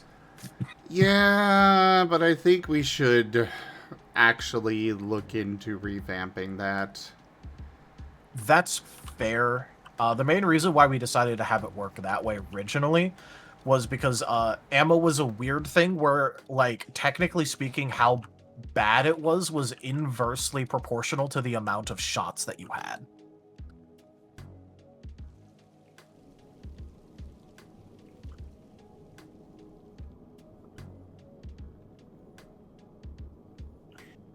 Okay, so this is kind of opening a bit of a can of worms. But I think we should rework intrinsic points as a whole. Because trying to work with everything only being, 1, 2, or 3 is really limiting. Like, we could easily make it where, the baseline ammo, you get 1 shot and then you have to reload. And that is just free to add on to it. And then, but then we can, upgrade that for... The easy way to handle this is however many intrinsic points you put into the ammo is how many shots you get before you have to reload. That's the easy way to do it. So basically turn it, like multiply it by 10? Yeah, that's what I'm thinking, is multiply all of it by 10. Keep it simple. Well, maybe not multiply everything by 10. Well, no, but I mean, like the cap. Oh, yeah, the cap, yeah. Multiply the cap by 10, adjust things appropriately. Yeah. That's what I think we should do with this, because it is so hard to work with just 1 point. Just as a whole, like the way we've got it, it's much better to have more than less, because then we can, It increases granularity. Yeah. Originally, it was just like this to make it really easy with the tier system. Yeah. But if we multiply the caps by 10, I think that would give a lot more room to work with. And there's also the, considerations for, like, I don't think that lethal is necessarily the same value as risky. I think that those should have a different cost, but right now they're the same. To be fair on that front, at least, risky is also really easy to finagle your way out of, but lethal doesn't really have any finagling. True. But it's still, it's an example. Yeah. But yeah, I'm fine revamping that. That'll be fine. It won't even be hard. I'll just, it'll basically just allow more granularity, so why not? And then we can make it where, if you want to put all 10 of your points into it, sure, you've got a clip size of 10. But you got nothing else. Yeah, but that'd be for like a tier 1 weapon. True. Tier 1 light weapon. And that's assuming they don't buy negatives to,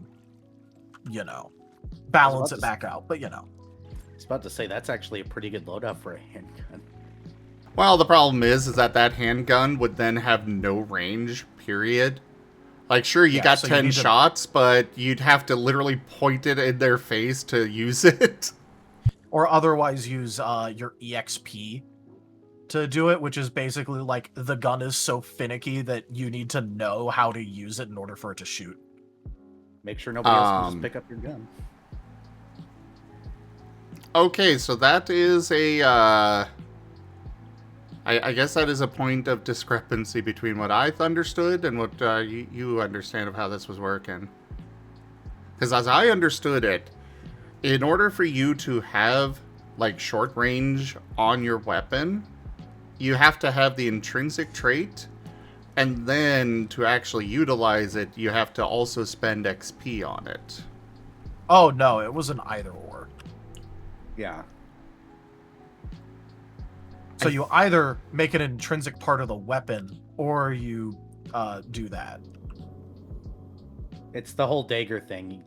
Daggers don't intrinsically have the ability to just go flying, but you can learn to throw it, was the reason behind that.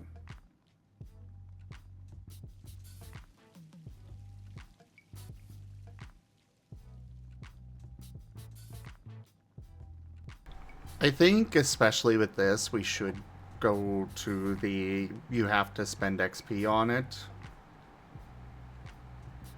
Otherwise, like, it'll still follow the rules that we have in place, where if you haven't spent XP on it, so it'll just, increase the difficulty or whatever it was. I forget exactly off the top of my head, but...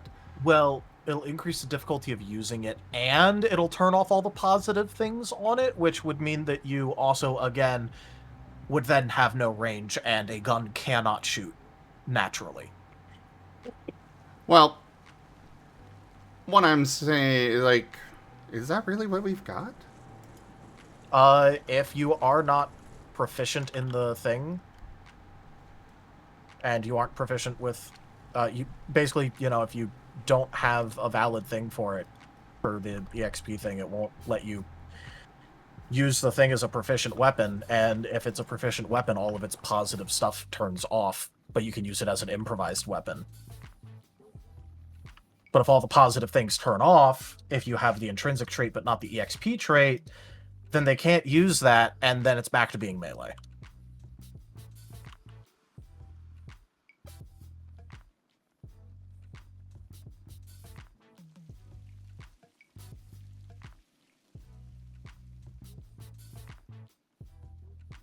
Boy, we're diving down some serious rabbit holes here with this. Yeah, there's a reason that it works this way. Yeah. I could Thanos snap the EXP weapon part of it and make it so it's intrinsic or bust on it. At which point do you want to add a thrown trait? Throne is an intrinsic trait currently, too. Okay. Where it locks it to short range. But that's like the big up and downside of it is that with the Throne trait, you can, it is not intrinsically a ranged weapon, but, then you could throw it. Because so that way it's not an intrinsically a ranged weapon, it won't be using a ranged weapon in melee when trying to throw. Frostusky, I believe that we already have a feat for that.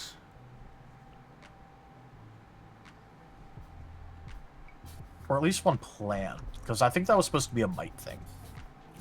It might be, Being yeah. able to curve, do weapon attack curves and stuff. But either way... Okay. Trying to find in the book where we put the information about this.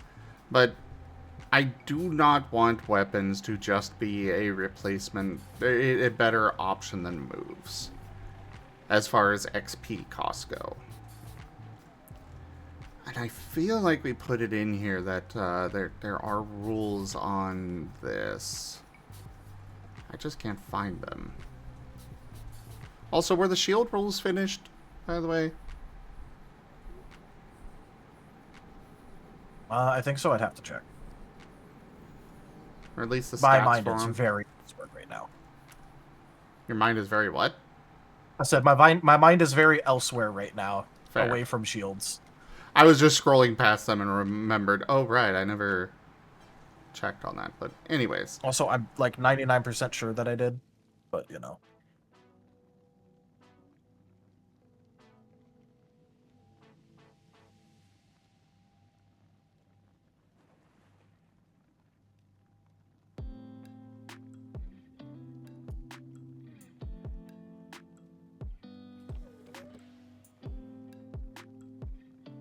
Because, yeah, like, we're dealing with a couple of problems here that we gotta figure out. On the one hand, we have, you know, improvised weapons where you just pick up that pistol and shoot it. You know, it should just work. However, you're going to be at a penalty for it. And on the flip side, we have moves which are set up where they require XP in order to utilize. Like, every trait of a move needs XP. So, it's like, how do we manage the... We need to figure out how do we keep the moves from feeling like a worse option than weapons. Like, yeah, moves have, you know, a lot of different options to what you can do with them. But at the baseline, it's... If you could just pick up a weapon and it just automatically has short range and you have no penalties for using it without putting any XP in there... I guess my worry is I don't want to make weapon users double dip. Well, that's That why... was the other thing, either. yeah. When it comes to it, though, the intrinsic points are not something that you have to spend on. Those are unique to the weapon, which is why, like, yeah, I guess in a way it's double dipping to have short range on the weapon and then also have to purchase it with XP. But I don't think it's not the same double dipping because it's a free resource that you can put on there. That you can spend to put it on there. Oh,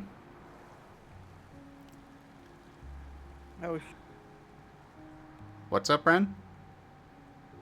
sorry.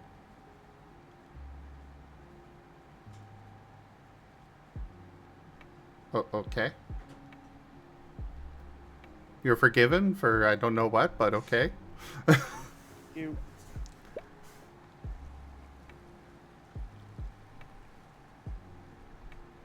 All right. We're just gonna move on from that. Yeah.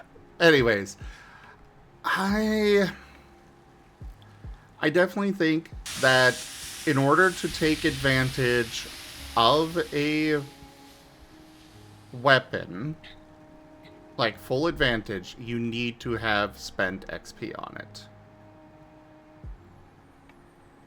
What I would say is, like... So, like, short range.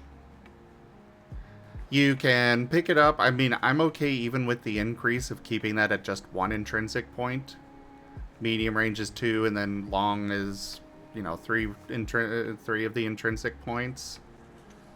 They don't need to be expensive. Because the XP is where they have to spend it. But I would say that the... Like, if you have your crossbow, and the crossbow does not have short range on it as an intrinsic point, well, it's melee. But if you have the short range intrinsic feature or trait on it, then you spend 10 XP to actually utilize it properly. But even without that, if it's got the intrinsic trait of short range on it, you can still attempt to use it. You're just going to do so at a +1 difficulty. So basically, if you don't have proficiency, you know, the proficiency feat for it, and you haven't invested any XP, you're rolling at +1 difficulty. And then if you've invested the XP, and on that front, if you're, you know, using the crossbow and just bashing somebody with it,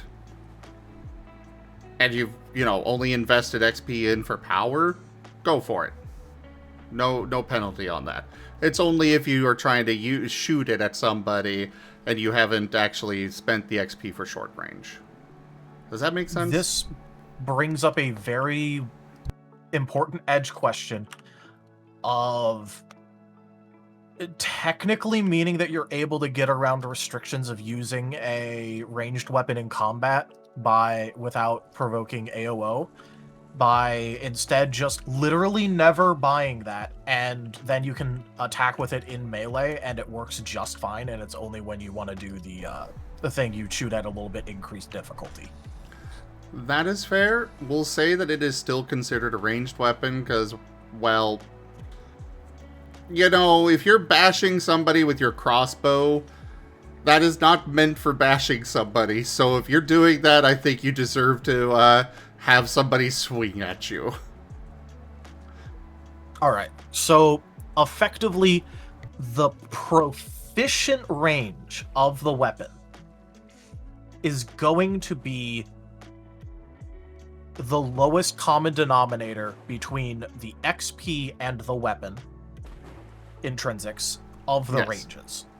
Yes. And then the -1 difficulty usage range is going to be the higher of the two. Well, So if plus I one have difficulty, but yes. Well, increased difficulty, yeah. So if I have a weapon that only goes to short range, but I have a weapon attack skill that goes up to long, I can long distance shot that bitch, but I'm going to be at a disadvantage, effectively. Which is already how it works, but yeah. Well, yeah, but this is different than going outside of your range band. Fair. Because the range band thing, that would be multiple difficulty increases going from short to long. Which this does also bring up the side question of, hey, what does this count as for the difficulty for range bands? Because, like, does that stack? Is it separate? I'm indifferent on that. Either way, we can come up with what we want to do on that. In that case, I'm going to say that the way it should work is whatever version of the attack you're using, like let's say I'm using the long range attack. I eat the +1 difficulty. My range band for that attack is now considered long, however. So then it'll go by long range band rules. So if I'm attacking someone that's 2 long range bands away from me, then I eat another +1 difficulty from the range band. But if I'm using the short range attack version, that, you know, both the weapon and me have, so that way it's, you know, fully covered, my range band for that attack is now short. So if I'm trying to attack someone that's, you know, a long range band away, I'm going to eat the multiple difficulty increases.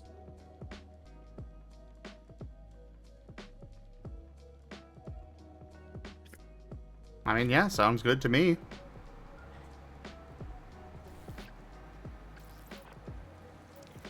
Also, Vasya, you still there? Or did you leave? He left. Ah. I just noticed the meme you sent me, Ido.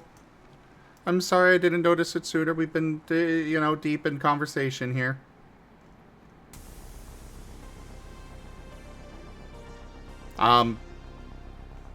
Let me bring that up because it's funny.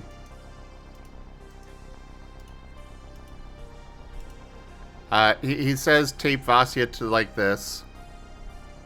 And yes, like that. Lol.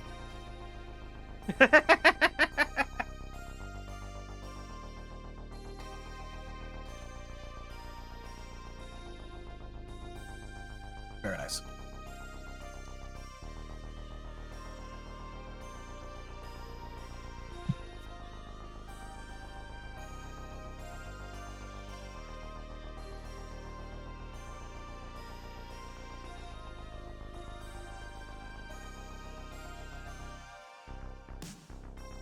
Alright, anyways. So yeah, you both okay with this setup? It sounds fine. I might need to rewrite or reread it after it's written.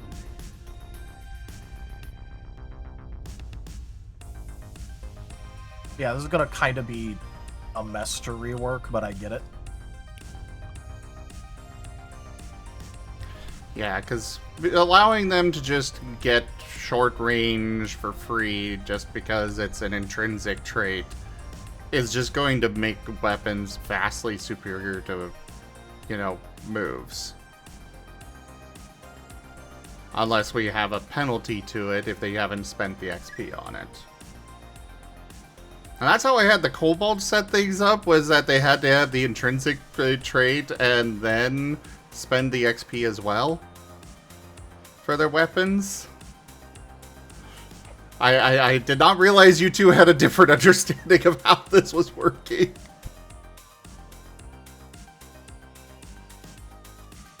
Yeah, because that was just one of the things where it's like, okay, technically speaking, they get like a little bit of an EXP rebate on it, but not that much in terms of like actual power, so.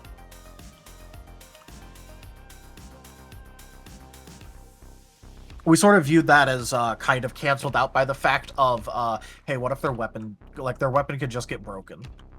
Yeah, pretty much. Because Or like you that could was take that it. was the downside, where like their weapon could just be inaccessible to them, and oh hey, what am I supposed to do with this weapon attack now? That was sort of the counterbalance of, okay, so it's like slightly stronger, but here is a very intentional introduced weakness. Your gun does no good if it's no longer in your hands. Yeah, like, that is a weakness to weapons, but I don't think it's enough of a weakness to warrant the whole, you know, the advantage of them to counterbalance that. Because that requires, you know, enemies be targeting your weapon as opposed to you. But yes, some enemies will do that, but in the... Technically, there's rules for doing that in, you know, D&D and Pathfinder. Well, I don't know about D&D anymore, but... At least in Pathfinder, but you never see anybody use it. Well, it's because it's kind of hard to use in Pathfinder. It's really clunky in Pathfinder. Yeah, like, it's alright, but it's... Unfortunately, D&D and Pathfinder did the whole grapple... Or... It's the same conundrum with grapple. You get to a certain level and suddenly it's worthless. Because of the way things scale, so... It's either worthless or it wins you the fight instantly. And there's Yeah. no in between. You have to dump literally everything into it to get it to work, and then it is... And then it really basically easy follows just the to- flowchart of, are you fighting a humanoid enemy? Yes, win. No, lose. Yep. Because I like Good night, making Mala. grapple characters a lot. Yeah. Good night, Mala. But unfortunately, in Pathfinder, once you get to like level 8 or 9, it's just like, oh, by the way, you can never grapple anything again. Ever. Mhm. You're done. Sorry. Make a new character. So, Kinda not the best. Yeah. the same thing with disarming and all those other things. After a certain level, they just don't do anything. Also, But yeah, because they can get like other benefits from their intrinsic points, I don't mind the range thing being one that they have to buy again, but well, it is sort of going. what I am, like, the only thing that would not be an intrinsic, well, actually, I guess a lot of them would not require being purchased again, but, like, range, you know, I guess technically, you know, reach and throwing is also something that they would have to spend XP on, as well as having it on the weapon.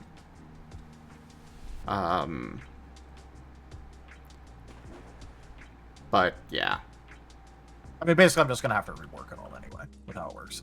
yeah. Woohoo! 4th weapon rework. But we're getting Hooray. closer to a final form. Well, this is not the final form. Well, probably not. That's why I said we're getting closer to one. I had to make the joke. Also, Joke was mandatory. we have fan art from Ido. Ooh. Ren, you're in this one. And so are you, Era. I see. Yes. Yeah, I would highly suggest not actually trying to steal my tables, Ren. But tables! Marten said grab them!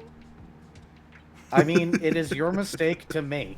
I remind you who is food in this house. I know, but Marten said grab them! It's okay. You're just gonna steal them back anyways, Era. But I need them. There is stuff on my tables. Also, you realize I'm going to definitely have a quest in, a side mission in the Cobalt campaign where they go into a certain Shadow Dragon's lair and steals all of his tables, right? So you want me to make out his lair for you? All right. Yes. Damn it! Do I have to make like a boss fight thing where it's like my kobold character just like fending them off from something? That would be funny. I will map out Arabane's lair. Have fun with the dungeon. Yay! I think. It'll be ways down the line, but yes, it'll definitely have to happen. All right, I guess I'll make a boss fight thing for Furky where he tries to bash in someone's head. I'm not going to make that party face Saldon, my kobold. Alright, kobolds. This dragon keeps stealing all of my tables. I need you to go steal them back.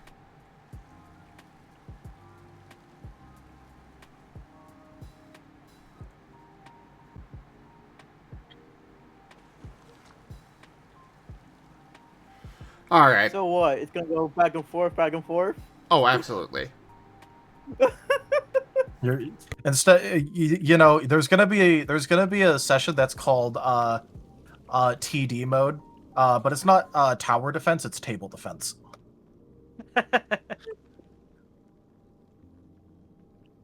Oh my god, it's hilarious. Yeah, because then, Era's going to send his kobolds to steal them back. Arabane actually has no kobolds, but he will summon shadows. Mala's not your kobold? Cool. Obviously, he's Ren's kobold now, remember? Oh, right. Yeah. But what about Geeman? He's got a kobold form. I haven't seen it yet, actually. Oh, it's a might very have to cute. poke It's about so it. cute. Yeah. And I also, don't- technically, Mala did send me some images earlier I should share with you really quickly, Sim. Oh? Here. Now that he's in bed, he did some art. There's piece Oh. 1, and there's piece 2. Oh, He these asked are if great. discounted. Can I see them? Oh, I'm bringing these up on stream. Ah. So here's one. Aww. He's eating a pickle.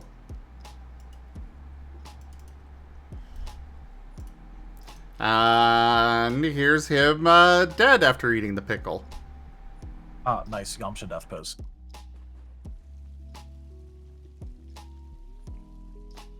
Damn, he actually made it pretty good. But that definitely doesn't count, right, Era? I haven't decided yet. Well, let's go and wrap this one up.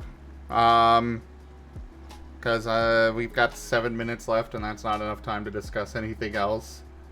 Definitely went down, we went down one rabbit hole, found another rabbit hole or another branch off of that was going to be short, and then went really long. Yeah, we're all over the place with this. It's fine. So yeah, thank you everybody for joining us so far on the stream today. That was DevTales. check out our website, zgfgaming.com. We've got links for our Discord, Telegram, Mastodon, Blue Sky, Patreon, and more. They're on the website as well as down in the description below through our link tree. Thank you to my patrons, tippers, and subscribers. It is your support that keeps this channel alive and going. I cannot do this without your guys' help and your support, so thank you. Consider becoming a patron over at patreon.com/zgfgaming. It's one of the best ways to help out the channel that you can also do so by sharing the stream around, grabbing packs of cards through stream loots, using our Humble Bundle partner link, or just coming by and hanging out. But for now, thank you so much for joining. Don't forget to check out our Scar system, and I bid you all the most fondest adieu. Bye-bye. Bye. Don't forget to fill out the character sheet survey. That too, Survey. yes. Survey! Survey.